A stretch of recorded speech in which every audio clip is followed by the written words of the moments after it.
저는요 여자를 좋아합니다. 제가 여자를 좋아했기 때문에 여자하고 결혼했습니다. 아멘이죠? 여러분, 이게 아멘인 거예요. 제가 남자를 좋아할 수 없습니다. 그 남자 청년이 중요하더라도 남자 청년 10명을 여자 1명하고 안 바꿉니다. 좀 그런가요? 여러분, 제가 남자이기 때문에 여자를 좋아했고 사귀어서 결혼을 했습니다. 남녀 간의 사랑으로 이루어진 결혼이 아닐 때 성경은 다음과 같이 이야기하고 있습니다. 읽어보실게요. 시작. 또한 남자들도 이와 같이 여자와의 바른 관계를 버리고 서로 욕정에 불탔으며 남자가 남자와 더불어 부끄러운 짓을 하게 되었습니다. 여러분, 기독교의 결혼관은 남녀 간의 사랑을 기본으로 하지 동성끼리의 사랑을 인정하지 않습니다. 결혼, 썸, 연애, 호감, 여러분, 이러한 것들을 보시면 어떤 그 연애의 남녀 간의 어떤 그 사귐의 단계들을 이야기하고 있는데, 둘꽃 사이에, 그 둘 사이에 불꽃이 튈 때 나타나는 어떤 그러한 마음의 묘함들을 잘 보여주고 있는 책이 오늘 저와 여러분들이 읽었었던 아가서입니다. 아가서, 시편 하면 시들이 모여 있구나, 사무엘서 하면 사무엘이 썼겠구나, 열왕기서 하면 왕들이 나타나는구나, 이렇게 짐작할 수 있는데, 아가라고 하는 것은 그 뜻을 한 번에 알아차리기가 어렵습니다. 그럼에도 불구하고 또 쉽게 생각할 수 있어요. 여러분, 결혼하면 생기는 것이 뭐죠? 결혼하면 생기는 게 뭐예요? 아가가 생깁니다. 아가가 생기는 거예요. 그래서 아가서는요, 결혼, 교제, 이렇게 남녀 간의 사랑을 노래하는 책으로 우리가 설명할 수 있습니다. 한번 보시면요, 아가서는 이런 뜻이 있대요. 아름답다, 품위가 있다. 가는요, 노래로서 아름다운 노래. 그래서 최고의 노래라고 하는 그러한 별칭이 붙어 있어요. 여러분, 우리가 생각할 수 있습니다. 최고의 노래라면 보통 하나님을 찬양하는 노래가 최고의 노래일 텐데 어떻게 아가서에다가 최고의 노래라고 하는 이 별명을 붙였을까? 여러분, 그 당시에 최고의 노래다라고 하는 그 뜻은 순위로서의 최고의 노래가 아니라 탁월하다라고 하는 의미가 담겨 있었답니다. 그럼에도 불구하고 왜 인간의 사랑을 노래 중에 노래, 최고의 노래라고 부르는가라고 하는 점에서 여전히 의문이 들기도 합니다. 아가서를 보면요, 하나님, 여호와, 이런 하나님의 별칭, 아니면 야훼, 그분, 예수님과 같은 하나님을 찬양하는 구절이 나타나 있지 않습니다.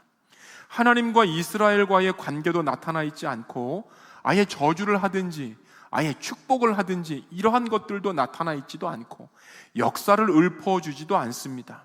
인간의 삶이나 실존적이나 영혼의 고통과 같은 것들도 다루지 않습니다. 그래서 아가서를 볼 때 참 애매하다, 이게 성경에 들어가 있다고 이렇게 생각할 수 있다는 거예요. 제가 어렸을 때요, 성경 한 장을 읽으면 부모님께서 저한테 50원을 주셨습니다. 하루에 몇 장까지 읽을 수 있냐면 3장까지 읽을 수 있었어요. 150원을 딱 받으면 그 150원으로 50원짜리 아이스크림을 먹습니다. 예전에는 쌍쌍바가 50원이었던 때가 있었어요. 지금 얼마예요, 쌍쌍바? 800원이에요? 800원? 쌍쌍바가 50원이었었던 때가 있었고, 깐돌이라고 하는 게 있었어요. 30원짜리 했었어요. 30원. 어쨌든 그 50원짜리 쌍쌍바 아니면 깐돌이 2개 이렇게 해서 아이스크림을 실컷 먹고 근처에 있는 오락실에 가서 이렇게 2판을 하고 그랬습니다. 그 어머니께서 저한테 뭐라고 말씀하셨었냐면, 시편부터 읽어라, 시편. 그 시편을 이렇게 보다 보면 시편 긴 게 있고 짧은 게 있잖아요, 그렇죠? 시편에서 가장 짧은 편이 몇 편일까요? 몇 편이에요? 몇 편이요? 왜 눈을 깔고 그래요? 가장 짧은 거 117편. 그럼 제일 긴 거 몇 편이죠? 119편. 이거 알고 계시네요. 그러니까 117편을 걸리면 이제 따봉 이러는 거고, 119편을 걸리면 읽다가 포기하는 그러한 구간이기도 했습니다. 여러분, 저에게 가장 잘 와닿던 성경이 잠언이었어요. 이거 하면 복을 받고 이거 하면 저주를 받고와 같이 어떤 뭐 이렇게 마음을 건드리는 거 있잖아요. 이 자녀들에게 하시는 말씀이기 때문에 저한테 굉장히 잘 와닿았었던 것 같아요. 그런데 잠언 전도서를 넘어서 아가서를 읽었을 때 이 어린 저에게 어떤 마음을, 어떤 생각을 주었었냐면, 이 아가서는 빨간 내용이다, 이런 생각을 주었습니다. 그쪽 감각에 뇌를 깨우쳐준 책이 실은 아가서예요. 좀 읽어보셨었나요, 여러분? 읽어보시면 그런 내용이 나옵니다. 몇 구절을 가지고 왔는데요, 한번 읽어보시겠습니다. 우리 여성분들 한번 읽어보실게요. 간드러지게 읽으셔야 돼요. 시작. 숨막히 뜰탄 임의 입술로 임의 사랑은 달콤합니다. 좋지 않습니까? 좀 쑥스럽죠? 쑥스러워. 아가서에 이런 내용이 있습니다. 조금 더 읽어보실게요. 이것도 여자가 해야 될 것 같은데요, 한번 읽어보시겠습니다. 시작. 나를 데려가 주세요. 어서요. 나를 데려가세요. 임의 침실로.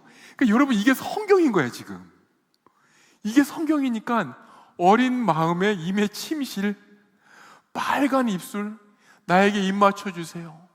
숨막히 뜰탄 임의 입술로 입 맞춰주세요. 뭐 이런 거잖아요. 그렇죠? 조금 더 읽어보실게요. 시작. 나는 자고 있었지만 나의 마음은 깨어 있었다. 저 소리, 나의 사랑하는 이가 문을 두드리는 소리. 문 열어요, 나의 누이, 나의 사랑. 티 없이 맑은 나의 비둘기. 머리가 온통 이슬에 젖었고, 여기서부터 좀 강조해 볼게요. 머리채가 밤이슬에 흠뻑 젖었어. 뭔가 이상하지 않습니까? 여러분, 이런 내용이에요. 이런 내용. 하나만 더 가보시겠습니다. 시작. 그대의 입은 가장 맛 좋은 포도주, 잇몸과 입술을 거쳐서 부드럽게 흘러내리는 이 포도주를 임에게 드려야지. 여러분, 이런 걸 딱 읽는데, 야, 이거 돌겠다. 성경이라고 하는 게 믿겨지지가 않는구나. 읽기도 그렇고 내용도 거시기하다. 여러분, 이게 아가서에서 굉장히 잘 나오는 여자의 가슴이라든가 몸매라든가 이런 내용들이 거침없이 나오는 부분이 아가서예요. 그러니까 어린 마음에 이 순교를 빼앗겨버린 듯한 이런 주는, 좀 그래. 아가서를 좀 읽으면 하여튼 좀 그래.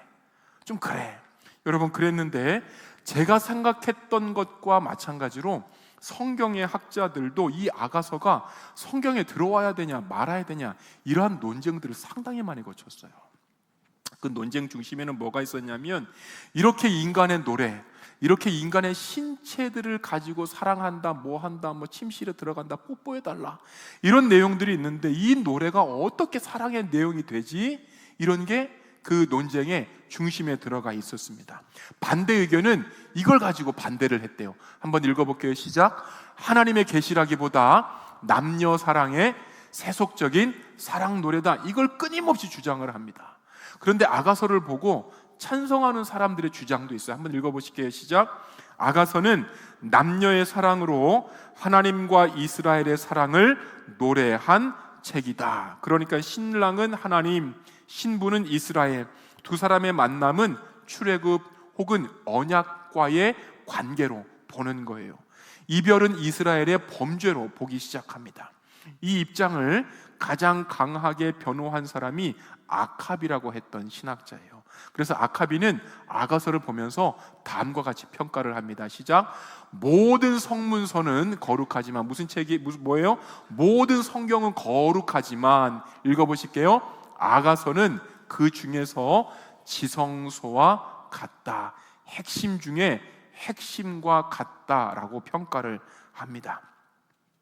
인간의 사랑을 통해서 지금은 어떨까요, 여러분? 이렇게 결론을 맺을 수 있어요. 미안합니다. 한번 더 읽어볼게요. 시작. 인간의 사랑을 통해 하나님의 창조 질서를 보여주는 책이다. 인간의 사랑을 통해서 하나님의 창조 질서를 보여주는구나. 여러분 맞아요. 한번 볼까요? 저를 한번 보세요.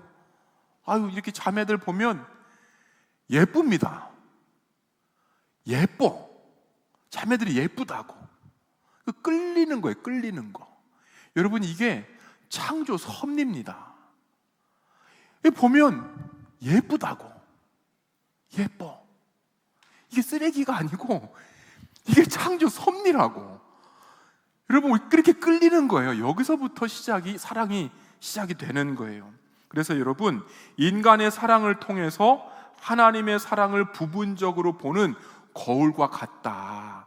인간이 인간에게 끌리고 남자가 여자에게 끌리고 여자가 남자에게 끌리는 이러한 모습들을 보면서 하나님께서 저와 여러분들에게 이러한 마음으로 끌리고 있는 거구나.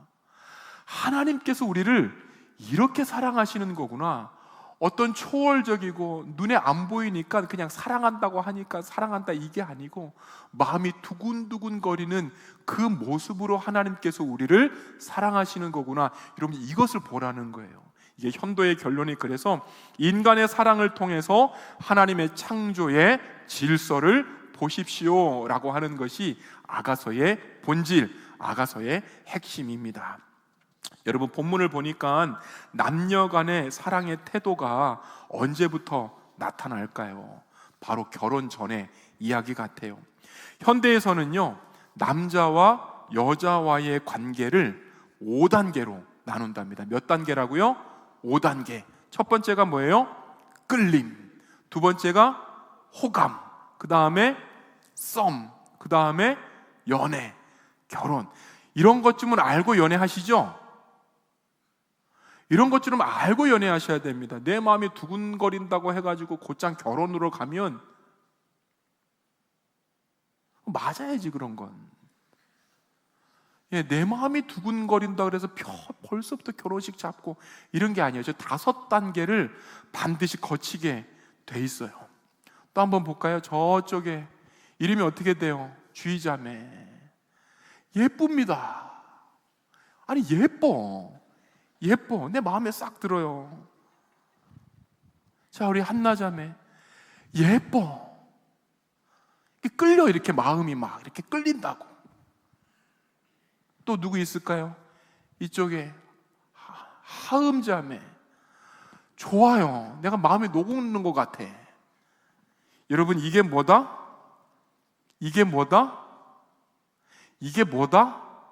이게 끌림이 쓰레기가 아니고 끌림이에요. 끌림. 이게 끌림인 거예요. 끌림. 끌림은요 이 남자를 봐도 좋고 저 남자를 봐도 좋고 그 사람도 괜찮다라고 느끼는 게 끌림이에요. 내가 좋아한다라고 정확하게 내 마음을 표현하기도 전에 이 마음이 먼저 가버리는 거예요. 통제가 안 됩니다. 외모나 분위기나 말투나 성품 여러 가지 요인들을 통해서 끌리게 되어 있어요. 이 끌림의 단계에서는요 그래서 여러 사람한테 동시에 끌린다는 그런 특징을 가지고 있습니다. 아직까지는 쓰레기가 아니에요. 여기까지는 누구나 그럴 수 있다라고 한다는 거예요. 대상이 많다고 해서 나쁜 것도 아니고 이게 마음속에서 정탐하기 때문에 어느 누구에게도 걸릴 만한 그러한 건덕지가 없습니다. 이렇게 끌리는 사람들이 있는데 더 끌리는 한 사람을 발견을 하고 그 사람에게 집중하는 거를 뭐라 그래요? 그때부터 호감이다. 호감인 거예요. 호감의 그 의미가 뭐지? 한번 읽어보실게요. 시작. 마음이 움직인 다음에 상대를 더 알고 싶어 하는 것. 이 상태에서도요 누군가를 정확한 대상으로 아직 삼고 있지는 않습니다. 여기서 한 단계 더 나아간 게 뭐죠? 썸이에요. 여기서부터는 내 마음을 들킨 거예요. 내 마음을 들켰고 저쪽 마음도 알아버린 상태가 바로 썸이다. 여러분 이때부터는요 사람을 정리해야 됩니다. 그 있잖아요 여러분들, 그 펼쳐 놓았었던 그 수많은 그 그물들 있잖아. 그 그물들. 야, 저 여자 예쁘냐? 야, 여기 어떠냐? 이런 거 수많은 그물들, 그 첩자들, 심어놓은 첩자들 있잖아요. 있어 없어? 그 방공망들.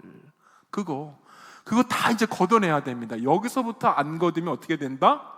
여기서부터는 쓰레기인 거야. 여기서부터 욕먹기 시작하는 거예요. 여태까지 해왔었던 그 어장관리들, 이런 거 여기서부터 정리해야지. 이때부터 썸 할 때는 주의해야 된다. 친구라기에는 연락이 많고 연애라고 하기에는 뭔가 분명하지가 않습니다. 그 상대가 문자 한 줄을 딱 주면 탐독을 해요. 이 상대가 이모티콘 하나 딱 주면 아무것도 아닌데 그거 가지고 별의별 이미지를 다 투사하고 논문 하나 써내고, 그 뭐예요? 저기 뭐야? 막 공동 주석 써내고 이거 가지고 옆에 있는 친구들 보여주면서 얘 어떤 거 같냐? 이렇게 나타나는 때가 언제다? 바로 썸 때다. 이모티콘 하나에 심장 벌렁이고, 내가 보낸 문자에 또 답이 없으면 억장이 무너지고, 그러다가 10시간 만에 또 문자 하나 오면 사귀지도 않았는데 결혼식 예약까지 다 맞춰버리는 바로 그 상태, 내 마음이 왔다 갔다 하는 바로 그 상태가 썸 상태다. 여기서 한 단계 더 나가면 뭐예요? 이때부터 연애가 시작되는 거예요. 연애의 정의를 한번 읽어보시겠습니다. 시작. 공개하고 조금 더 책임질 수 있는 관계로 진입하는 거예요. 그래서 여러분, 연애 때는요, 반드시 나와야 할 단어가 감정보다는 책임이에요. 왜요? 연애 때부터는 결혼을 생각하기 시작합니다. 연애 때는요, 책임이라고 하는 그 단어가 제일 중요한 단어로 떠올라요. 이 책임이라고 하는 그 단어 뒤에는 뭐가 배경하고 있죠? 현실이 딱 배경하고 있어요. 이 현실을 어떻게 같이 돌파할 것인가, 이 문제를 다뤄야 된다는 거예요. 여러분, 각 단계가 깊어질수록 친밀함이 커지고 감정이 커지고 책임도 무너져집니다. 이러한 연애의 단계들이 계속해서 진행이 되면 진행이 될수록 여러분 깨달을 거예요. 이거 감정만으로 안 되는구나. 이거 감정만으로 안 되는구나. 사랑할 수 없고, 감정만으로 사랑할 수 없고, 무엇인가 현실에 대한 대책이 나와야 된다는 것을 결혼하실 분들은 아시게 될 거예요. 그렇게 유튜브를 보니까 네가 좋아 이게 있더만. 그 고막남친이라 그러대. 그쵸? 고막남친. 그 가사를 보니까요, 우리 좋아해 이게 있어요. 우리 좋아해. 오늘 본문에도 보니까 내 사랑하는 자는 내게 속하였고 나는 그에게 속하였다. 우리 좋아 이 뜻이에요. 그러면은 그 5단계 중에서 몇 단계 있다는 거예요 지금? 몇 단계야? 빨리 얘기해 보세요. 몇 단계 있다는 거예요? 4단계까지 간 거예요. 4단계. 2단계가 아니지. 연애를 해봤어야지. 4단계. 이 결혼 전이다. 지금 이 상태다. 여러분, 그래요. 연애까지 가려면요, 이 4단계까지 가려면 존중하는 목소리가 있었어야 됐을 거예요. 또 뭐가 있어야 되죠? 기다리는 게 있었어야 돼요. 목소리 듣는 것들이 있었어야 됩니다. 또 뭐도 있죠? 대판 싸우는 거 있잖아. 네가 죽냐 내가 죽냐 이거 한번 하고 또 헤어졌다가 붙는 이러한 모습들이 있어야 연애까지 가는 거예요. 여러분, 그런데 기다리고 존중하고 목소리를 듣는 이러한 성품들은요, 꼭 연애에만 적용되는 게 아니고 실은 공동체 안에서도 굉장히 많이 적용이 됩니다. 관심이 있다고 해서 상대를 내 것으로 여기지 않는 이 성품은 연애 때만 적용이 되는 게 아니에요. 상대방의 마음을 깊이 듣고 이 문제를 한번 같이 해결해 보자라고 하는 것은 연애 때만 해결되는 것이 아니고 공동체에서도 똑같이 필요합니다. 결국 무엇과 관계가 있는 거예요? 여러분, 성품과 관련이 있는 거예요. 우정도 성품과 연관이 있고요, 결혼도 성품과 연관이 있습니다. 이 공동체 안에서 우리가 우정을 쌓고 이 공동체를 이끌어가는 그런 모든 것 안에 성품이 연결되어 있는 거예요.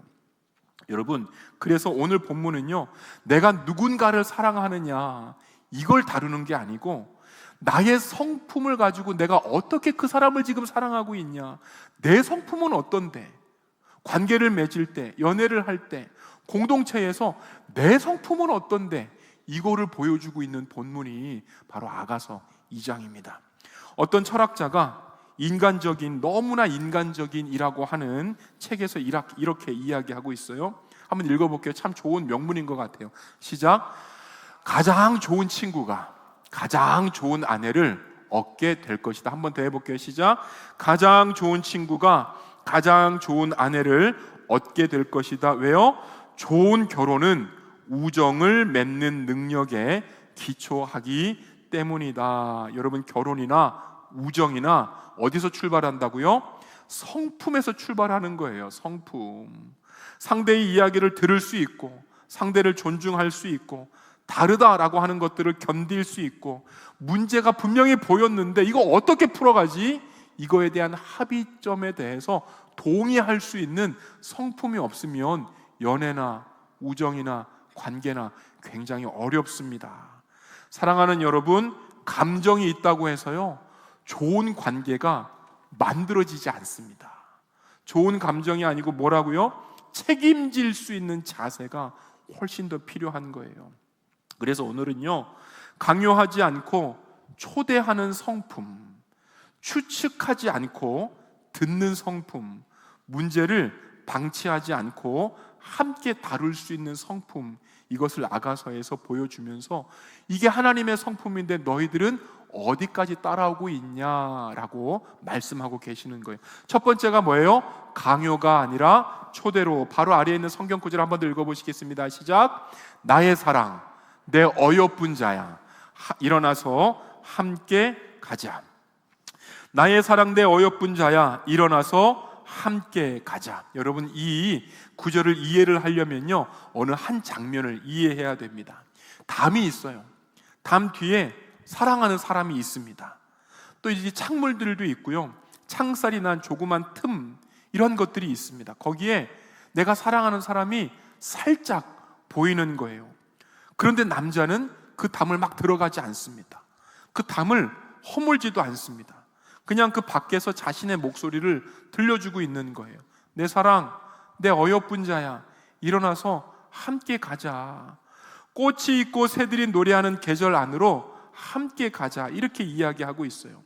꽃 피고 새들이 노래하는 그 계절은요, 끌 수 있는 이 자매를 밖으로 어떻게든 빼낼 수 있는 굉장히 좋은 도구입니다. 아멘? 아멘이에요. 여러분, 내가 맨 처음에 연애했었을 때요, 우리 아내를 어디로 데리고 갔을까요? 바다로 데리고 갔습니다. 바다. 왜? 자매들이 바다에 약하다 그러더라고. 내가 어떻게든 이 사람하고 결혼하고 만다. 계속 바다에 갔어요. 계속 바다에 갔습니다. 돈도 없는데 기름 넣어가면서. 여러분, 얼마나 좋아요. 꽃 피고 새들이 노래하는 계절이면 어떻게 해서라도 좋은데 억지로 손을 잡고 끌어내지 않습니다. 여러분, 사랑은요, 압박으로 움직이기보다 함께 걷는 동행과 요청에 훨씬 더 가깝습니다. 이렇게나 좋은데 지금 나와라 라고 이야기하지 않습니다. 누군가를 내 방식과 나의 호의에 맞추라고 강요하지 않습니다. 그저 풍경을 보여주면서 응답할 수 있는, 상대가 이야기할 수 있고 생각할 수 있는 그 공간을 남겨두는 거예요. 그래서 사랑에서 정말 중요한 것들 중에 하나가 바로 초청이구나, 요청이구나 라고 하는 이 단어들을 여러분들이 기억하셨으면 좋겠습니다. 지금 대화할 수 있을까? 라고 물어야지, 나 사랑하면 지금 당장 튀어와. 이게 없을까? 오빠 나 사랑한다며, 지금 보고 싶어, 당장 집으로 와. 여러분, 나는 많이 봤습니다. 이러한 모습들을 많이 봤어요. 남자를, 사랑하는 사람을 아주 빨리 관계를 그만두려면 이렇게 하시면 됩니다. 사랑한 다음에 지금 튀어와. 여러분, 요청이 아니라 강요의 모습이 있구나 라고 한다는 거예요. 저 책을 한번 보시면 심리학하는 교회 언니 헵시바의 연애 상담이라고 하는 책인데요, 저 책을 보면 청년들이 연애할 때 사랑하는 말인데도 불구하고 이 사랑하는 말을 뭘로 바꾸냐면 압박의 언어로 바꾼다는 거예요. 압박의 언어. 무슨 뜻이죠? 좋아하면 하루에 10번은 통화해야 돼. 나 우리 아내 사랑하는데요, 한 번도 안 합니다. 나는 힘들어, 전화가. 바로 집이 여기 있는데 뭘 전화를 해요. 전화가 오면 또 그것도 힘들어. 여러분, 좋아하면 이 정도 연락은 해야지. 나를 사랑한다면 이것 정도는 해줄 수 있잖아. 왜 내가 그렇게 좋아한다고 표현하는데 너는 왜 표현 안 해? 이러한 압박의 언어, 강요의 언어, 우리 사이인데 비밀번호를 왜 안 알려주는 거야? 이렇게 이야기하는 언어. 여러분, 이러한 말들은 사랑을 확인하는 말들 같지만 실은 그 안에는 불안이 있다는 거예요. 언젠간 이 사람이 떠나겠네. 어떻게 하면 잡을 수 있지? 어떻게 하면 내 것으로 만들 수 있지? 라고 하는 그 불안이 있다는 거예요. 불안한 마음은요, 상대를 시험합니다. 그리고 불안한 마음들은요, 상대에게 이것도 나 해봐라, 나를 사랑하면 이것도 해봐라 라고 자꾸 증명을 요구하는 거예요. 연락의 횟수, 만나는 시간, 선물 가격의 여부로 사랑을 증명하라고 합니다. 내가 짜장면 좋아하니까 너도 짜장면 좋아해야 돼. 내가 여행을 좋아하니까 너도 여행을 좋아해야 돼. 나는 엄마의 음식이 좋으니까 너도 음식 만들려면 엄마처럼 만들어야 돼. 여러분, 이게 웃긴 예와 같은데 연애할 때 이런 종류의 강요가 제일 많이 나타난대요. 원하는 만큼의 밀도가 없거나 표현의 방식이 다르면 사랑이 부족하다고 평가한답니다. 그래서 여러분, 사랑은 이렇게 정의할 수 있습니다. 한번 읽어보실게요. 시작. 사랑은 상대를 나와 똑같이 만드는 힘이 아니라 스스로 머물 수 있도록 지켜주는 힘이다. 여러분, 친밀하다고 해서, 사랑한다고 해서 동일하지 않습니다. 이 오류에서 벗어나셨으면 좋겠어요. 서로의 다름이 인정이 되고 자발적으로 가까워질 때까지 기다려야 됩니다. 그래서 이런 표현도 있어요. 읽어보실게요. 시작. 강요나 교묘한 조작으로 이루어진 친밀함은 폭력이다. 상대가 아니요 할 수 있는 공간을 마련해 두고, 여러분, 나도 아니야 라고 말할 수 있는 공간 안에 있어야 됩니다. 담의 경계를 인정하면서 요청하고 초대하는 것이 사랑의 시작인 거예요. 여러분, 우리가 바닷가에 가면요, 소리를 듣습니다. 바닷가에면 뭐 하죠? 물가를 걷고 이렇게 발을 담그는 거예요. 그런데 실은 바닷가 가면 안 됩니다. 왜요? 수많은 사람들이 죽었거든요.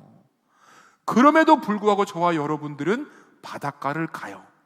왜 갈 수 있죠? 거기에는 하나님께서 창조하실 때 경계를 만들어 놓으셨기 때문에 우리가 바닷가를 갈 수 있는 거예요. 경계를 지으셨다고요. 이렇게 남녀 간에 이 경계들을 인정하셔야 됩니다. 사랑하면 이 정도는 할 수 있잖아. 나를 좋아한다면서 왜 안 돼? 이렇게 이야기해서는 안 되는 거예요. 여러분, 그림을 한번 보실게요. 그림을 보시면 하나가 남자고 하나가 여자예요. 맨 처음에는요, 저렇게 떨어져 있습니다. 분리가 돼 있어요. 친하면 어떻게 되죠? 어디로 가요? 그림 몇으로 가요? 2로 갑니다. 친하면 그림 몇으로 간다고요? 나 혼자 얘기하나요? 2로 가는 거예요. 그림 2로 가는 거예요. 그렇게 하다가 결혼을 하면 그림 몇으로 가는 거죠? 3으로 갑니다. 흡수된 바운더리로 간다는 거예요. 그럼에도 불구하고요, 저 안에는 선이 분명해요. 분명한 선이 있는 거예요. 경계가 있습니다. 여러분, 오늘 본문은요, 남자가 담 밖에 있어요. 그는 여인의 삶 속으로 함부로 들어가지 않고 숨어있는 여인을 억지로 끌지 않습니다. 다만 사랑하는 목소리로 불러요. 나와 함께 가자. 여러분, 이렇게 요청하는 것이 사랑할 때의 요구가 되어지는 첫 번째 성품이다라고 하는 것을 아가서를 통해서 배우셨으면 좋겠습니다. 두 번째는 어떤 성품이 있을까요? 한번 읽어보실게요. 시작. 바위 틈에 있는 나의 비둘기여, 낭떠러지 은밀한 곳에 있는 숨은 나의 비둘기여, 그대의 모습, 그 사랑스러운 모습을 보여주오. 그대의 목소리, 그 고운 목소리를 들려주오. 여러분, 첫 번째 사랑의 성품이 초대였다면 두 번째 사랑의 성품은요, 경청입니다. 이 경청의 반대말이 나 안 듣는다가 아니고요, 추측이랍니다. 추측. 여인이 어디 숨어 있죠? 바위 틈에 숨어 있습니다. 보이지가 않고 목소리가 들리지도 않아요. 그런데 남자가 여인이 안 보인다고 상상하지 않습니다. 직접 얼굴을 보고 그의 소리를 듣고자 하는 거예요. 여러분, 그래서 누군가를 안다라고 하는 것은 추측의 결과로 아는 것이 아니라 반드시 대화의 결과로 아셔야 되는 거예요. 중요한 게 뭐라고요? 추측이 아니라 대화구나. 가까운 사이면요, 잘 안다고 생각합니다. 내가 그 말 안 해도 내가 다 알아. 그 표정이면 분명히 화가 난 거야. 답장이 늦었으니까 이미 마음이 식은 거야. 이게 도대체 어디까지가 사실이고 어디까지가 추측인 거예요. 답장이 늦었다는 것은 사실인데 나를 사랑하지 않는다는 거는 그 사람한테 확인을 받은 거예요. 나의 추측인 거예요. 여러분, 나의 추측인 거예요. 말수가 줄었다는 것은 사실인데 화가 났다는 것은 나의 생각인 거예요. 그 사람의 생각인 거예요. 이건 내 생각인 거예요. 이거 추측인 거예요. 어디까지 사실이고 어디까지 추측인지를 경청을 통해서 구분할 수 있어야 됩니다. 결혼을 앞둔 커플이 있었는데, 결혼을 앞두었지만 자매는 형제가 믿음이 너무 좋은 게 불만이었어요. 형제가 믿음이 너무 좋은 거예요. 맨날 선교 얘기해요. 여기에서 은혜를 받았다. 단기 선교가 너무 좋았다. 이 자매의 마음속에 어떤 두려움이 있었을까요? 야, 이 형제가 나중에 결혼하면 뭐가 된다? 선교사가 되겠구나. 이 자매가 선교사 출신이었습니다. 선교사 가정에서 자랐고 부모님이 사역하는 지역에는 안타깝게도 학교가 없었습니다. 어린 시절부터 부모님과 떨어져 지내서 여러분, 몸이 아픈 것보다 혼자 아픈 것이 훨씬 더 힘들었다 그래요. 그래서 기도할 때 어떻게 기도했냐면, 하나님, 제발 선교사와는 결혼하지 않게 해달라고 그렇게 기도를 했답니다. 그런데 교제하는 형제는요, 선교의 이야기를 계속해서 꺼내요. 단기 선교 때의 은혜와 감동을 계속해서 이야기하고 선교, 그 선교 열정을 계속해서 피력합니다. 이 모습에 자매가 생각합니다.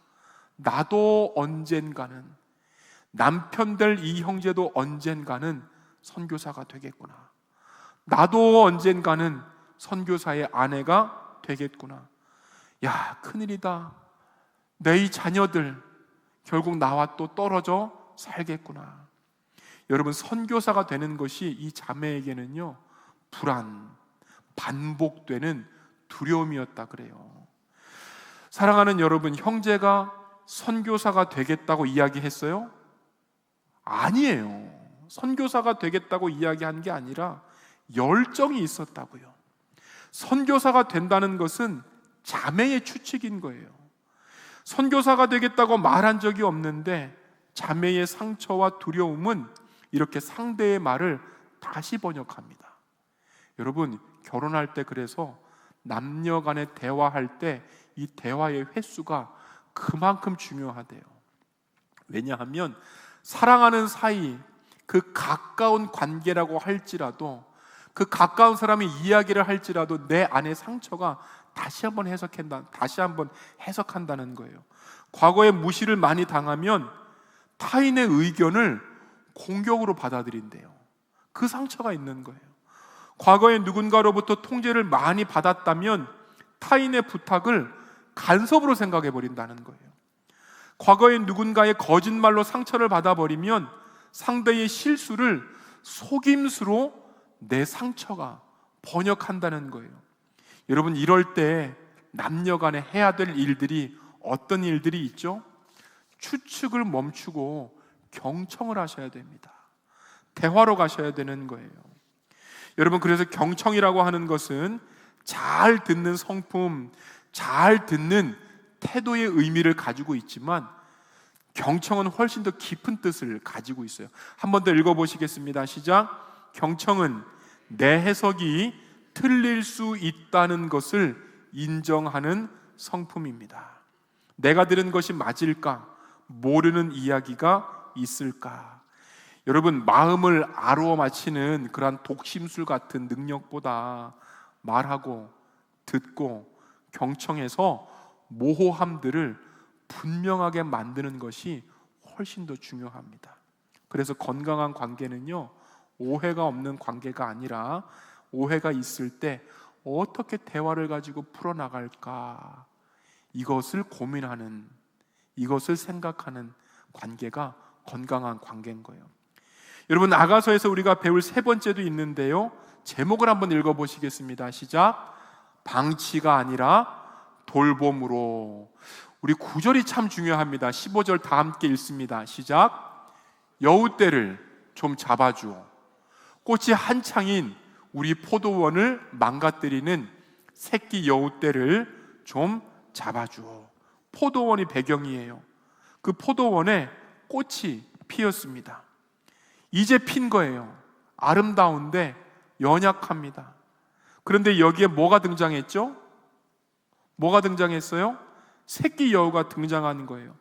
새끼 여우가 막 돌아다니면서 여린 가지들을 꺾습니다. 꽃을 잃게 되면 열매도 잃게 되는 거예요. 여러분, 관계를 무너뜨리는 것을 성경에서는 뭐라고 표현해요?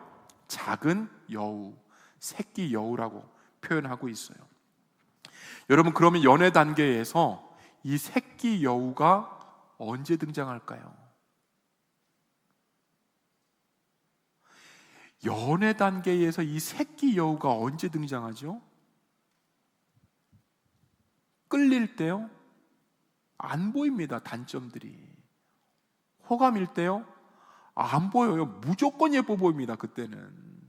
썸은요, 아직까지 콩깍지가 씌워져 있는 상태예요.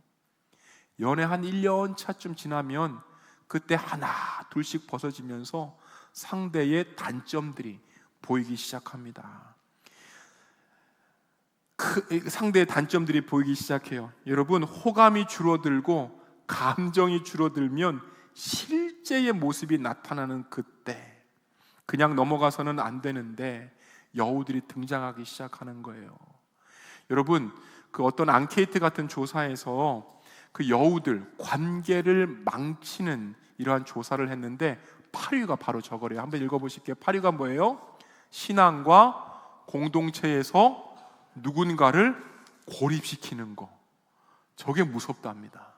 너는 내 거야. 다른 사람이랑 어울리지 마. 7위는 뭘까요?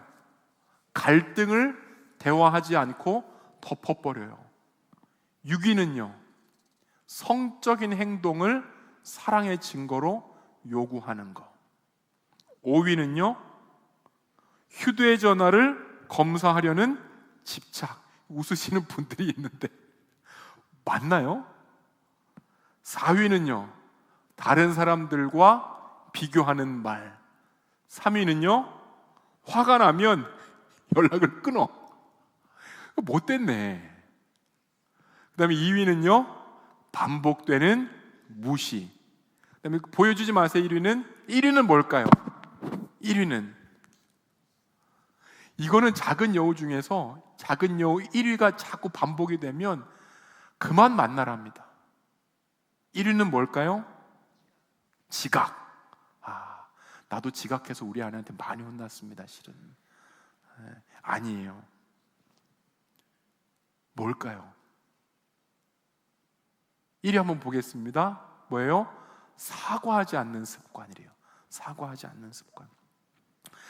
여러분, 위의 문제들 누군가가 계속 지적하는데 계속 일으켜진단 말이에요.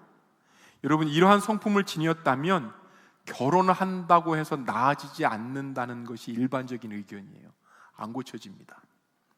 이러한 문제들을 감당하기 어려운데 그래도 결혼하고 연애까지 한다면 그 뒤에 고통의 눈물을 감수하라고 연애학자들은 이야기하고 있어요. 여러분, 1번과 2번이요, 반복되는 무시와 사과하지 않는 습관입니다.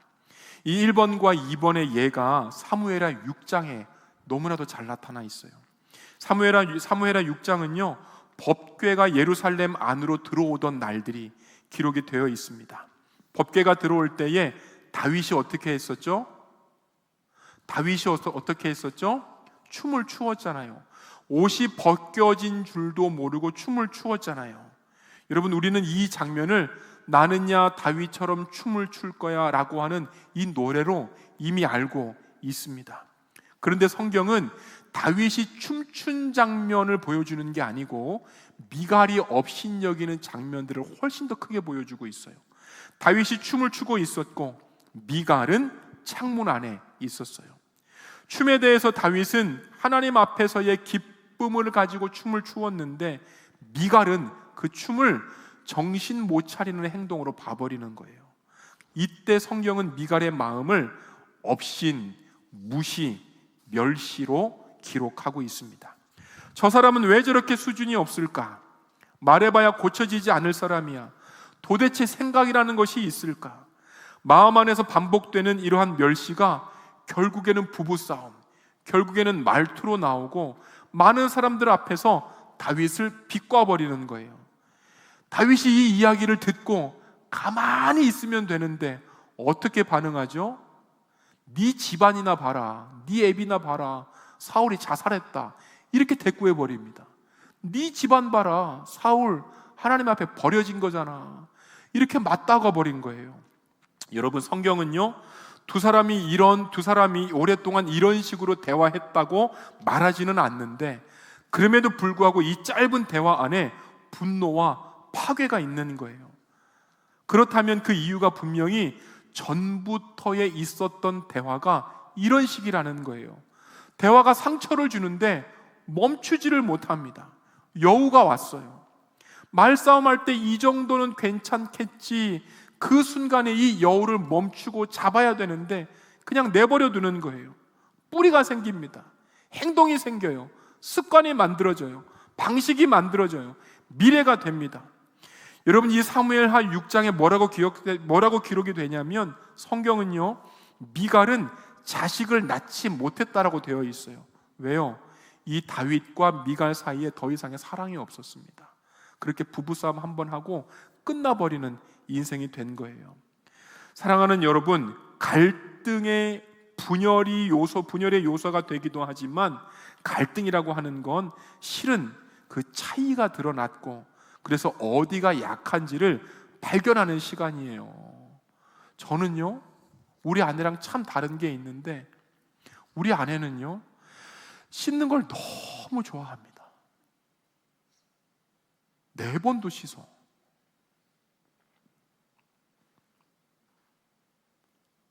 물새가 많이 나와요. 저는 씻는 걸 별로 안 좋아합니다. 뭐가 허리야? 다른 거지. 저는 정리를 좋아해요. 그러니까 우리 아내는 어질고 나는 정리하고, 이게 맞는 부분이 딱 보이더라고요. 저는 설거지 같은 걸 좋아해요. 청소하는 걸 좋아하고 씻는 건 별로 안 좋아해. 좀 다르죠? 그럼에도 불구하고 갈등이 보일 때 아하, 힘들어하는 부분을 내가 청소로 바꾸어주면 되겠다.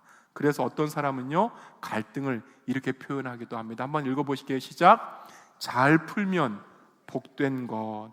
여러분, 말씀을 제가 정리합니다. 사랑은요 초대, 사랑은 두 번째는 뭐예요? 경청. 세 번째는 뭐예요? 함께 돌보는 것, 작은 여우들을 잡는 겁니다. 예수님께서 경청하십니다. 우리의 형편을 이미 아시지만 우리가 고백하시기를 원하시는 거예요. 예수님은 앞을 보지 못하는 바디메오에게 물으셨습니다. 내게 무엇을 하여 주기를 원하시느냐? 모르셔서 물으신 것이 아니라 목소리를 듣고 싶은 거예요. 추측이 아니라 경청하고 싶으신 거예요. 하나님께서는요 깨어진 관계와 삶을 방치하지 않으십니다. 우리의 포도원으로 오셔서 죄를 짊어지셨고 성령으로 깨어진 부분을 고쳐 가십니다. 그리고 숨어있던 불편한 문제, 오래된 상처인 작은 여우들을 그렇게 잡아가시는 거예요. 사랑하는 여러분, 우리의 삶 속에서 공동체를 세우실 때, 관계를 세우실 때 이렇게 나에게 맞추는 것이 아니라 남에게 한 번 더 맞추어 보고 남에게 경청하며 남의 것들을 들어줄 수 있는 저와 여러분들 한 분 한 분 되시기를 예수님의 이름으로 축원합니다.